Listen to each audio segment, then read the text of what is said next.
Chapter 5. It was on a dreary night of November that I beheld the accomplishment of my toils.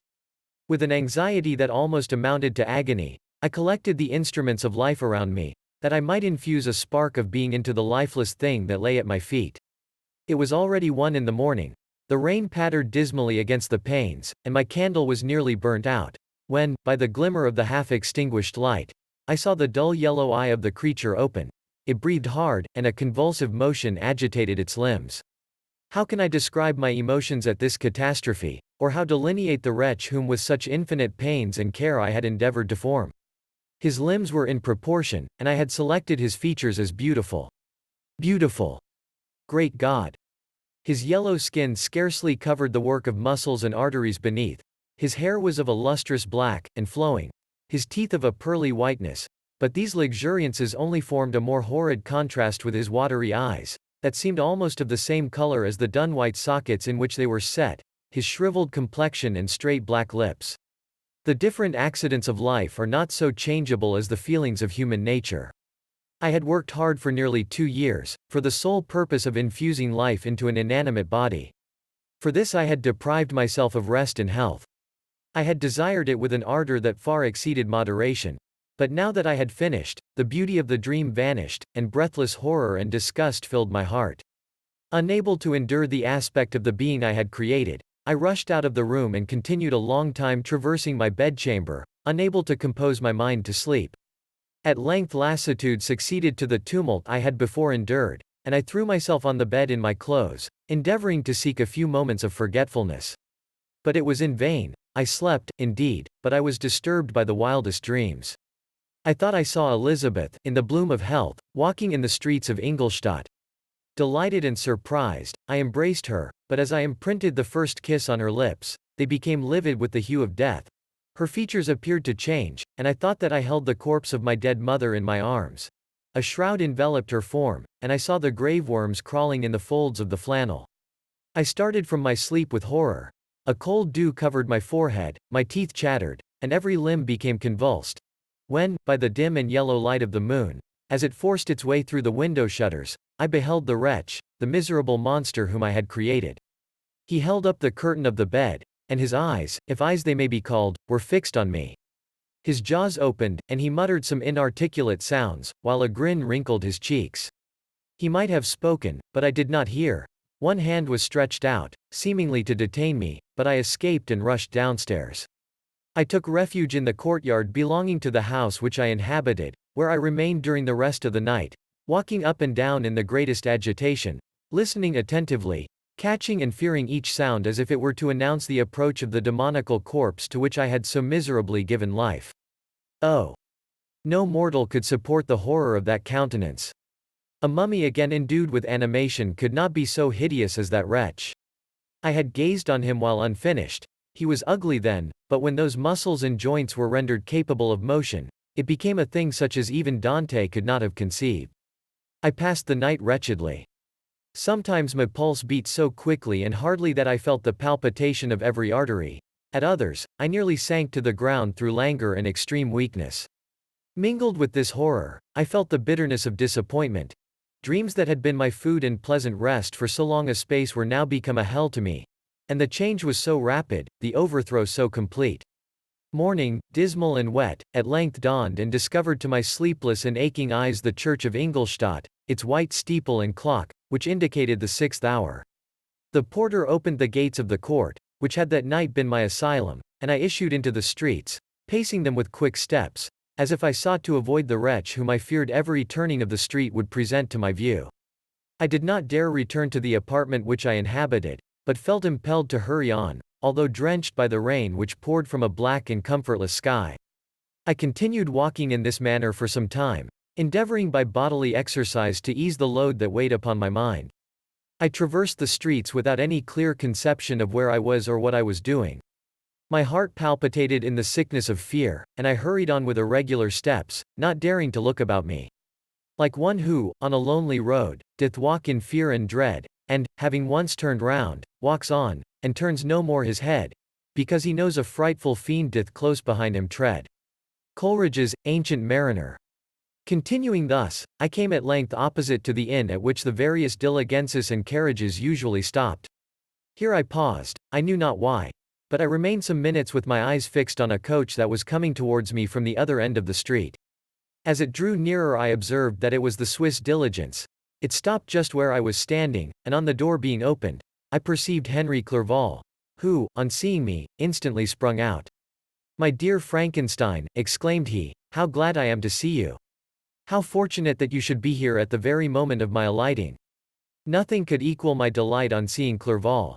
His presence brought back to my thoughts my father, Elizabeth, and all those scenes of home so dear to my recollection. I grasped his hand, and in a moment forgot my horror and misfortune. I felt suddenly, and for the first time during many months, calm and serene joy.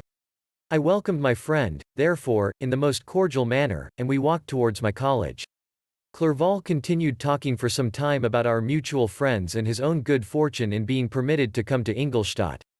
"You may easily believe," said he, "how great was the difficulty to persuade my father that all necessary knowledge was not comprised in the noble art of bookkeeping, and, indeed, I believe I left him incredulous to the last, for his constant answer to my unwearied entreaties was the same as that of the Dutch schoolmaster in the Vicar of Wakefield. 'I have 10,000 florins a year without Greek, I eat heartily without Greek.' But his affection for me at length overcame his dislike of learning, and he has permitted me to undertake a voyage of discovery to the land of knowledge. It gives me the greatest delight to see you, but tell me how you left my father, brothers, and Elizabeth." "Very well, and very happy, only a little uneasy that they hear from you so seldom. By the by, I mean to lecture you a little upon their account myself. But, my dear Frankenstein," continued he, stopping short and gazing full in my face, "I did not before remark how very ill you appear, so thin and pale. You look as if you had been watching for several nights." "You have guessed right. I have lately been so deeply engaged in one occupation that I have not allowed myself sufficient rest, as you see. But I hope, I sincerely hope, that all these employments are now at an end and that I am at length free." I trembled excessively. I could not endure to think of, and far less to allude to, the occurrences of the preceding night. I walked with a quick pace, and we soon arrived at my college. I then reflected, and the thought made me shiver, that the creature whom I had left in my apartment might still be there, alive and walking about. I dreaded to behold this monster, but I feared still more that Henry should see him. Entreating him, therefore, to remain a few minutes at the bottom of the stairs, I darted up towards my own room. My hand was already on the lock of the door before I recollected myself. I then paused, and a cold shivering came over me. I threw the door forcibly open, as children are accustomed to do when they expect a spectre to stand in waiting for them on the other side, but nothing appeared. I stepped fearfully in. The apartment was empty, and my bedroom was also freed from its hideous guest. I could hardly believe that so great a good fortune could have befallen me, but when I became assured that my enemy had indeed fled, I clapped my hands for joy and ran down to Clerval. We ascended into my room, and the servant presently brought breakfast, but I was unable to contain myself. It was not joy only that possessed me. I felt my flesh tingle with excessive sensitiveness, and my pulse beat rapidly. I was unable to remain for a single instant in the same place. I jumped over the chairs, clapped my hands, and laughed aloud. Clerval at first attributed my unusual spirits to joy on his arrival, but when he observed me more attentively, he saw a wildness in my eyes for which he could not account, and my loud, unrestrained, heartless laughter frightened and astonished him. "My dear Victor," cried he, "what, for God's sake, is the matter? Do not laugh in that manner. How ill you are! What is the cause of all this?" "Do not ask me," cried I, putting my hands before my eyes, for I thought I saw the dreaded spectre glide into the room. He can tell. "Oh, save me! Save me!" I imagined that the monster seized me. I struggled furiously and fell down in a fit. Poor Clerval! What must have been his feelings? A meeting, which he anticipated with such joy, so strangely turned to bitterness. But I was not the witness of his grief, for I was lifeless and did not recover my senses for a long, long time. This was the commencement of a nervous fever which confined me for several months. During all that time Henry was my only nurse. I afterwards learned that, knowing my father's advanced age and unfitness for so long a journey, and how wretched my sickness would make Elizabeth, he spared them this grief by concealing the extent of my disorder. He knew that I could not have a more kind and attentive nurse than himself, And, firm in the hope he felt of my recovery, he did not doubt that, instead of doing harm, he performed the kindest action that he could towards them. But I was in reality very ill, and surely nothing but the unbounded and unremitting attentions of my friend could have restored me to life. The form of the monster on whom I had bestowed existence was forever before my eyes, and I raved incessantly concerning him. Doubtless my words surprised Henry. He at first believed them to be the wanderings of my disturbed imagination, but the pertinacity with which I continually recurred to the same subject persuaded him that my disorder indeed owed its origin to some uncommon and terrible event. By very slow degrees, and with frequent relapses that alarmed and grieved my friend, I recovered. I remember the first time I became capable of observing outward objects with any kind of pleasure. I perceived that the fallen leaves had disappeared and that the young buds were shooting forth from the trees that shaded my window. It was a divine spring, and the season contributed greatly to my convalescence. I felt also sentiments of joy and affection revive in my bosom. My gloom disappeared, and in a short time I became as cheerful as before I was attacked by the fatal passion. "Dearest Clerval," exclaimed I, "how kind, how very good you are to me. This whole winter, instead of being spent in study, as you promised yourself, has been consumed in my sick room. How shall I ever repay you? I feel the greatest remorse for the disappointment of which I have been the occasion, but you will forgive me. You will repay me entirely if you do not discompose yourself, but get well as fast as you can, and since you appear in such good spirits, I may speak to you on one subject, may I not?" I trembled. One subject. What could it be? Could he allude to an object on whom I dared not even think?